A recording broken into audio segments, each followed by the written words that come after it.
Forgot your Apple 1D password and want to check if it's already saved on your iPhone? You can first check the iPhone's Passwords app. For this, search for the Passwords app on your iPhone and open it. Unlock it using your Face ID or passcode. Next, tap on the All Passwords tab at the top. You should find your Apple ID password if you've previously saved it on your iPhone. Simply tap the entry to view your password. You can also copy it if needed. If you don't see it here, try to check the Google Password Manager. If you're using Google Chrome to save passwords, open it on your iPhone. Then tap on the three-dot icon in the bottom right corner.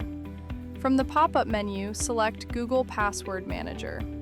Authenticate using Face ID or passcode. Now, look for your Apple account. If you previously saved your Apple ID password in Chrome, you'll be able to view it here. And that's it.